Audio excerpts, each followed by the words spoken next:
नमस्कार मंडळी. नातेसंबंध टिकवताना होणाऱ्या 3 मोठ्या चुका. आजच्या धावपळीच्या जगामध्ये नातेसंबंध टिकवणं एवढं अवघड झालंय का? प्रेम असो, मैत्री असो किंवा कौटुंबिक नाती, लोक एकत्र असूनही मनाने मात्र दूर जात आहेत. का बरं असं होतंय? आज आपण जाणून घेऊया नातेसंबंधात होणाऱ्या 3 मोठ्या चुका आणि त्यावरील सोपे उपाय. चूक क्रमांक 1, संवादाचा अभाव. पहिली आणि सर्वात महत्त्वाची चूक म्हणजे कम्युनिकेशन गॅप. आपण समोरच्याला समजून घेण्याऐवजी स्वतःच्या सांगण्यात जास्त वेळ घालवतो. जोडपी कॅफेमध्ये तर जातात, पण दोघंही त्यांच्या मोबाईलमध्ये गुंतलेली असतील तर संवाद कसा होईल? मनातल्या गोष्टी जर बोलल्या नाहीत तर गैरसमज वाढतात. उपाय अगदी सोपा आहे. दररोज थोडा वेळ बाजूला ठेवा, मोबाईल शिवाय फक्त बोलण्यासाठी. आणि मीपणा कमी आणि आपण या शब्दाची ताकद ओळखा. चूक क्रमांक 2, अपेक्षा जास्त पण समज कमी. दुसरी आणि सर्वात मोठी चूक म्हणजे अति अपेक्षा. आपण समोरच्याने आपल्याला समजून घ्यावं, आपल्याकडे लक्ष द्यावं हे गृहीत धरतो.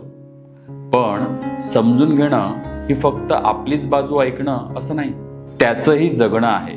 त्याचे प्रश्न आपल्याला ओळखता आले पाहिजेत, पण हे आपण विसरतो. उपाय अगदी सोपा. आपले म्हणणे बाजूला ठेवून समोरच्या व्यक्तीचा फक्त ऐका. सल्ला देण्यासाठी नव्हे तर समजून घेण्यासाठी. कधी कधी शांतपणे ऐकलत ना तर नातं घट्ट होतं.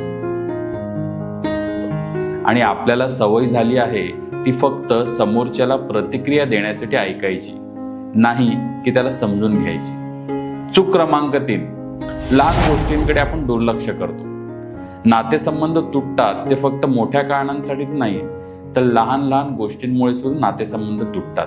धन्यवाद, सॉरी, तुझं महत्त्व आहे माझ्या आयुष्यामध्ये, हे साधे आणि सोपे शब्द बोलण्याने दोघांमधील अंतर कमी होतं. छोट्या छोट्या गोष्टींसाठी ॲप्रिसिएशन करा, कारण नातेसंबंध केवळ प्रेम नव्हे तर दररोजची काळजी घेणं आहे. मित्रांनो, लक्षात ठेवा, नातेसंबंध टिकवणं म्हणजे फक्त मोठे सॅक्रिफाईस नव्हे, ते म्हणजे दररोज छोट्या गोष्टीतून समोरच्याला जाणवणं की मी तुझ्यासोबत आहे. जर हा व्हिडिओ तुम्हाला उपयोगी वाटत असेल तर नक्कीच तुमच्या प्रिय व्यक्तींसोबत शेअर करा. आणि हो, अशाच आयुष्याला भेटणाऱ्या माहितीपूर्व गोष्टीसाठी चॅनलला सबस्क्राईब करा. धन्यवाद. पप्पा टप्पा टप्पा बोला ऐका आणि कोणी माझा पात्यानं